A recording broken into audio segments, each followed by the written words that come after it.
Ketika ekonomi sedang gawat, banyak yang merasa dunia sedang berakhir. Tapi ketenangan itu seperti oase di tengah gurun dan kamu bisa menemukannya. Simak video ini untuk mengetahui cara tetap hidup tenang meskipun ekonomi sedang gawat.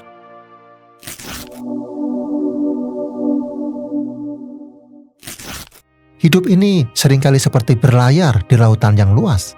Terkadang ombak begitu besar dan membuat kita merasa terhanyut. Kita berusaha untuk mengendalikan kapal, namun tak jarang kita merasa kelelahan melawan arus. Yang kita butuhkan bukan kekuatan lebih, tetapi kompas yang tepat untuk menunjukkan arah yang lebih tenang.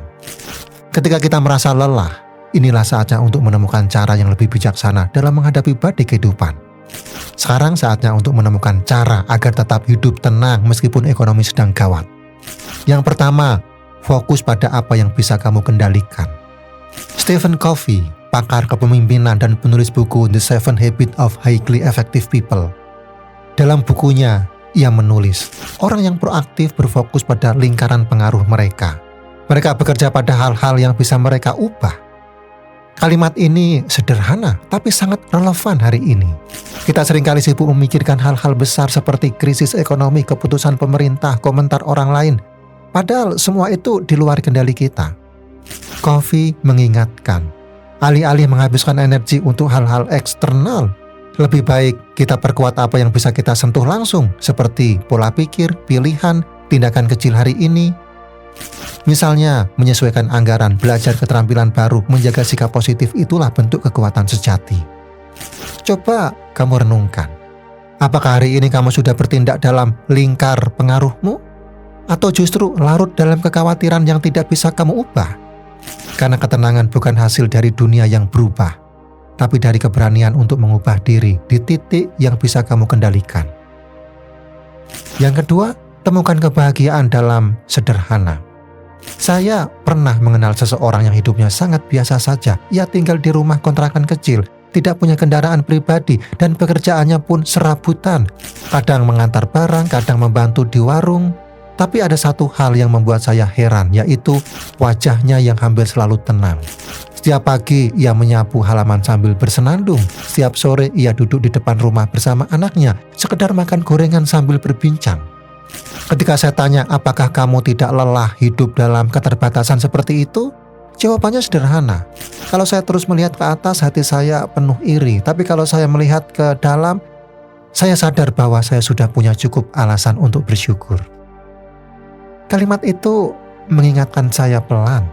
Di tengah kondisi ekonomi yang berat seperti sekarang, kita seringkali terjebak dalam anggapan bahwa bahagia harus datang dari sesuatu yang besar, seperti kenaikan gaji, barang baru, pencapaian karir. Padahal kebahagiaan sejati seringkali hadir dalam bentuk yang sangat sederhana dan bersahaja. Kita bisa belajar dari itu. Bisa jadi kebahagiaan itu bukan tentang apa yang bisa kita beli, tetapi tentang apa yang bisa kita sadari. Seperti duduk bersama keluarga tanpa distraksi, menikmati masakan sederhana hasil buatan sendiri, atau sekedar menyeduh kopi dan menikmatinya dengan penuh kesadaran. Saya ingin mengajak kamu merenung dalam kesibukan mengejar yang besar. Apakah kamu masih memberi ruang untuk menikmati yang kecil? Apakah kamu masih bisa menemukan makna dalam hal-hal yang terlihat sepele tapi sesungguhnya bernilai? Karena seringkali bukan hidup yang kurang membahagiakan, kitalah yang lupa melihat keindahan dari hal-hal yang sederhana. Yang ketiga, berbagi dengan orang lain. Hidup ini seringkali seperti ladang yang kering.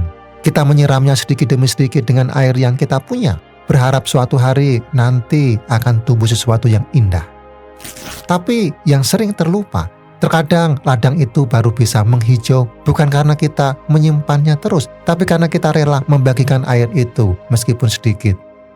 Saya percaya berbagi itu seperti menanam benih di tanah tandus. Tidak langsung terlihat hasilnya, bahkan kadang terasa sia-sia.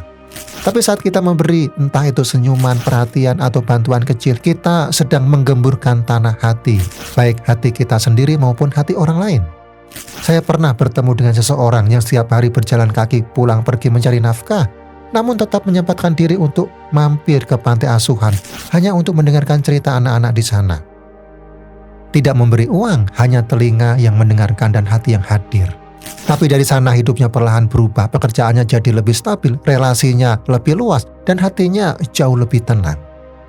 Mungkin kamu juga pernah merasa seperti ladang kering itu, merasa tidak punya cukup untuk dibagikan, tapi coba pikirkan lagi. Apakah benar kamu tidak punya apa-apa? Atau hanya belum sadar bahwa yang kamu punya seperti waktu, empati, kebaikan kecil jauh lebih bernilai daripada yang terlihat? Karena sesungguhnya ketika kita memberi, bukan hanya orang lain yang diberkahi, kita pun sedang menyirami ladang dalam diri sendiri. Dan dari sanalah kelimpahan seringkali tumbuh pelan, diam-diam, tapi pasti. Yang keempat, kuatkan jaringan, jangan hadapi semuanya sendiri. Dr. Wiwi adalah seorang dokter dari Amerika Serikat. Dalam bukunya Together, The Healing Power of Human Connection in a Sometimes Lonely World, ia menulis, kesepian bukan hanya rasa tetapi luka, dan penyembuhannya terletak pada hubungan manusia yang tulus saling menguatkan.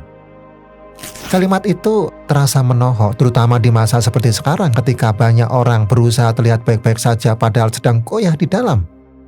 Saya sendiri pernah ada di titik itu, ingin terlihat kuat, ingin menyelesaikan semuanya sendiri, tapi akhirnya saya sadar memikul semuanya sendirian bukan tanda kekuatan, justru bisa menjadi jalan sunyi yang melemahkan. Dalam hidup sehari-hari, hubungan yang kita jalin bukan hanya soal pertemanan atau kerjasama, ia bisa menjadi jangkar, penahan saat hidup mulai terombang-ambing. Saya teringat satu keluarga yang pernah saya temui, sang ayah kehilangan pekerjaan. Mereka sempat hampir menyerah, tapi kemudian tetangga dan teman-teman mereka hadir. Ada yang mengirim makanan, ada yang memberi informasi kerja, ada yang sekedar duduk menemani tanpa menghakimi. Mereka tidak diberi jalan pintas, tapi diberi kekuatan. Karena seringkali yang kita butuhkan bukan solusi instan, tapi keberadaan manusia lain yang tulus dan peduli. Saya ingin mengajak kamu merenung. Selama ini apakah kamu sudah cukup terbuka pada orang-orang di sekitarmu? Apakah kamu membangun hubungan hanya saat butuh atau merawatnya sebagai bagian dari kehidupan yang utuh? Seperti yang dikatakan Dr. Murti, luka terdalam bukan hanya karena kehilangan, tapi karena merasa sendiri dalam kehilangan itu. Maka jangan hadapi semuanya sendiri. Bukalah ruang untuk terhubung dan biarkan koneksi itu menjadi kekuatan barumu untuk bangkit. Yang kelima, rawat rutinitas sehat agar pikiranmu tetap waras. Marcus Aurelius, seorang filsuf stoik dan kaisar Romawi yang dikenal lewat catatannya Meditation, bukan hanya pemimpin besar tapi juga pemikir yang mendalam tentang ketenangan batin di tengah kekacauan dunia. Dalam tulisannya, ia menyampaikan, kebahagiaan hidupmu tergantung pada kualitas pikiranmu. Aurelius percaya bahwa dunia bisa berguncang sekeras apapun, tapi selama pikiran kita tertata, hidup tetap bisa dijalani dengan utuh. Dan salah satu cara paling nyata menjaga kualitas pikiran adalah merawat rutinitas harian. Di tengah tekanan dan ketidakpastian, rutinitas sehat menjadi jangkar. Bangun pagi tepat waktu, menulis rasa syukur, bergerak sejenak, atau sekedar minum teh dengan sadar. Semua itu mungkin tampak sepele, tapi justru itulah yang menjaga kita tetap waras. Lao Tzu, filsuf besar dari Tiongkok kuno dan pendiri ajaran Taoisme, dikenal melalui karya klasiknya Tao Te Ching yang mengajarkan harmoni, kesederhanaan, dan hidup selaras dengan alam. Ia pernah berkata, perjalanan 1000 mil dimulai dengan satu langkah kecil. Dan rutinitas harian itulah langkah kecil yang kita pilih ulang hari demi hari agar arah hidup tetap terjaga. Coba kamu renungkan, apakah rutinitasmu hari ini membantu menumbuhkan ketenangan atau justru membuatmu semakin jauh dari diri sendiri? Karena kita memang tidak bisa selalu mengendalikan dunia luar, tapi kita bisa memilih untuk menjaga bagian dalam tetap utuh melalui rutinitas sederhana yang dilakukan dengan kasih dan kesadaran.